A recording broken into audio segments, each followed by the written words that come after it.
આ ટ્રીક જે છે ને યુટ્યુબમાં આજ સુધી કોઈએ મૂકી નહીં. મિત્રો વેલકમ ટુ ગુજરાતી વાનગી. તો આજની રેસીપી છે ઉનાળાનો સ્પેશિયલ શ્રીખંડ.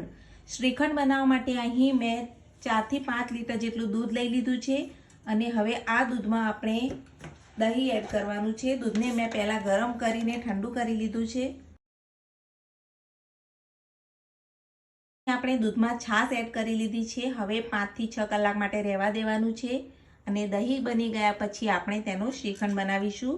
તો હું કેવી રીતે બનાવું છું જુઓ મારો ફૂલ વિડીયો. તો મિત્રો હવે આપણું પરફેક્ટ દહીં 6 કલાક પછી રેડી થઈ ગયું છે. તમે જોઈ શકો છો એકદમ ઘટ્ટ દહીં તૈયાર છે જે શ્રીખંડ બનાવવા માટે પરફેક્ટ છે. હવે આપણે અહીં જુઓ એક તપેલી લઈ લેવાની છે. તેની ઉપર આ રીતે એક કોટનનું કપડું લઈ લઈશું અને દહીંને તેમાં ગાળી લેવાનું છે. તો ચાલો મિત્રો આપણે આ દહીંને આ રીતે કોટનના કપડામાં લઈ લઈએ.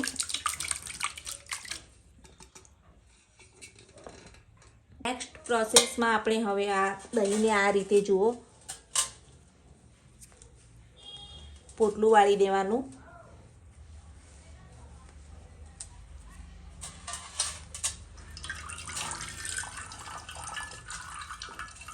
તો આ રીતે ધીમે ધીમે બધી જ છાશને નિતારી લેવાની છે અને દહીંને એકદમ કોરું કરવાનું છે. હજુ આગળ નેક્સ્ટ પ્રોસેસ ખાસ ધ્યાન રાખજો, આ એક નવી જ પ્રોસેસ છે. આપણે થોડી વાર માટે આ ચારણા ઉપર આ રીતે દહીંને મૂકી દેવાનું છે. તો આ રીતે કોટનના કપડાથી જ આપણે એકદમ ટાઈટ ગાંઠ વાળી લેવાની છે અને ચારણા ઉપર આ રીતે દહીંને આપણે મૂકી રાખવાનું છે. જુઓ અડધો કલાક થઈ ગયો અને આ દહીંમાંથી આટલું બધું પાણી નીકળી જુઓ. ધીમે ધીમે ધીમે ધીમે ટપકીને બધું પાણી નીકળી ગયું આટલું બધું. અને હવે એકદમ થોડું થોડું ઘાટ થઈ ગયું છે ને, પણ આપણે જ્યારે શ્રીખંડ બનાવીએ ને ખાંડ એડ કરીએ ને સુગર તો પાછું ઢીલો થઈ જતો હોય. તો એના માટે એક નવી ટ્રીક્સ. આમાં ખાલી અડધો કલાક મૂક્યો, હવે ફરીથી અડધો કલાક આપણે ક્યાં મૂકીશું જુઓ. રેતીથી ભરેલું આખું ટોકર જેવું લઈ લીધું છે કે ધમેલું લો કે ગમે તે કોઈક આવું વાસણ લઈ લેવાનું, રેતીથી ભરવાનું અને એની ઉપર આવી રીતે જાડું કપડું મૂકી દેવાનું અને જાડા કપડાની ઉપર આ શ્રીખંડ ભરેલી પોટલી આવી રીતે મૂકી દેવાની. અડધો કલાકમાં તમારા રગડા જેવો દહીં તૈયાર થઈ જશે અને પછી એનો શ્રીખંડ બનાવીશું આપણે. મિત્રો તમે જોઈ શકો છો કે આપણે દહીંને અડધો કલાક માટે ચાયણા ઉપર આ રીતે મૂકી દીધું હતું અને દહીંની આસ આવી નીકળી ગઈ છે. જુઓ વધારાનું પાણી રિમૂવ થઈ ગયું છે. પણ જ્યારે તમે આ દહીંમાં શુગર એડ કરો છો ત્યારે દહીં ફરીથી એકદમ ઢીલું થઈ જતું હોય છે અને તમારો શ્રીખંડ રબડી જેવો બનતો હોય છે. તો તેના માટે નવી ટ્રીક્સ કે અડધો કલાક ચાયણા ઉપર જ મૂકવાનું અને તે પછી જુઓ તમે અહીં આ રીતે રેતી ભરેલું એક ટોકર લઈ લેવાનું છે. આ નવી જ ટ્રીક છે. રેતી લઈ લેવાની છે અને તેની ઉપર એક જાડું કપડું મૂકી દેવાનું અને તેની ઉપર આ શ્રીખંડનું પોટલું આ રીતે મૂકી દેવું જુઓ અને તેને અડધો કલાક રહેવા દેવાનું છે. અને અડધો કલાક પછી તમે જોશો કે જે દહીં છે એકદમ ઘટ્ટ તૈયાર થઈ જશે. બધું પાણી રેતમાં શોષાઈ જશે અને અહીં આ ખટાશવાળું જે પાણી છે તેને ઘણા બધા ઉપયોગમાં તમે લઈ શકો છો. તો મિત્રો આપણે સૌપ્રથમ પાવડર શુગર બનાવવાની છે. તો આ રીતે દેખો શુગરને દળી લેવાની છે મિક્સી જારમાં અને અહીં જુઓ તમે કે આપણે 3 કલાક જ આ મેં રેત ઉપર રહેવા દીધો હતો અને રેત જુઓ તમે બધું પાણી શોષાઈ ગયું છે. રેત કેટલી કડક થઈ ગઈ છે.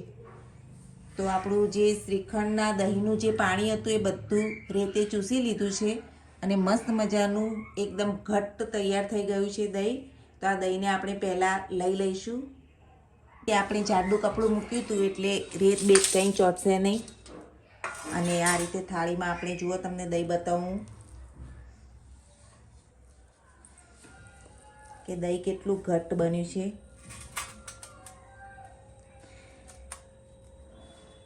તો દરેક જણા આ રીત અજમાઈ જોજો એકવાર. ખૂબ જ મસ્ત શ્રીખંડ બનીને રેડી થશે. તો ચાલો હવે બનાવીએ શ્રીખંડ. જુઓ તમે એકદમ છૂટું છૂટું સરસ ઘટ્ટ દહીં તૈયાર થઈ ગયું છે. ગાઈસ તમે કેટલું બધું પાણી શોષાઈ ગયું છે. રેતે બધું પાણી ચૂસી લીધું છે. અને દહીં પણ એકદમ મસ્ત રીતે રેડી છે. હવે આપણે સૌપ્રથમ પાવડર શુગર બનાવી લઈએ. ચલો તો જુઓ મિત્રો, પાવડર શુગર પણ રેડી છે અને અહીં ડ્રાય ફ્રૂટ લઈ લીધા છે, કાજુ, બદામ, દ્રાક્ષ અને થોડું દૂધ લઈને કેસર એડ કરી દીધું છે. તો ચલો સૌપ્રથમ આપણે શું કરીશું, મિક્સી જારમાં આ જે દહીં છે તેને ફેંટી લેવાનું છે એકવાર. તો દહીં લઈ લઈએ મિક્સી જારમાં. તો અહીં થોડું થોડું દહીં લઈને તેને ગ્રાઇન્ડ કરી લઈશું. દહીં તમે જુઓ કેટલું મસ્ત ઘટ્ટ બનીને તૈયાર થયું છે. અને સાથે સાથે સુગર પણ એડ કરવાની છે. તો ચાલો તેમાં જેમ જેમ જરૂર હોય તે પ્રમાણે સુગર એડ કરતા જઈશું અને મિક્સી જારમાં ગ્રાઇન્ડ કરી લઈશું. સરસ રીતે ગ્રાઇન્ડ થઈ ગયું છે અને શ્રીખંડ રેડી છે. હવે તેને આ રીતે આપણે તપેલીમાં લઈ લઈએ અને તેમાં કયા કયા ઇન્ગ્રેડિયન્ટ્સ એડ કરવાના છે બધું જોતા રહેજો વિડીયો. આ રીતે આપણે બધું દહીંને ફેટી લેવાનું છે. નેક્સ્ટ પ્રોસેસમાં આપણે આ કેસરવાળું દૂધ એડ કરી દેવાનું છે.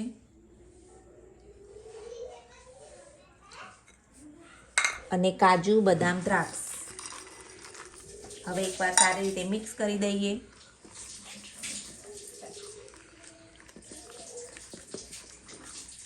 અને હજુ પણ આ જે શ્રીખંડ છે એને તમારે એકદમ નરમ બનાવવું હોય તો દૂધની મલાઈ પણ તેમાં એડ કરી શકો છો.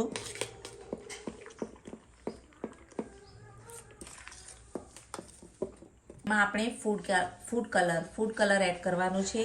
તો થોડી માત્રામાં ફૂડ કલર એડ કરીશું. એકદમ થોડો જ એડ કર્યો છે કારણ કે કેસરનો સરસ મજાનો કલર આવી જ ગયો છે. અને ફરી એકવાર સરસ રીતે મિક્સ કરી દઈએ.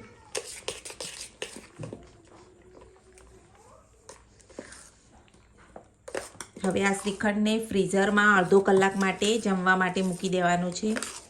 ત્યાર પછી આપણો શ્રીખંડ રેડી થશે.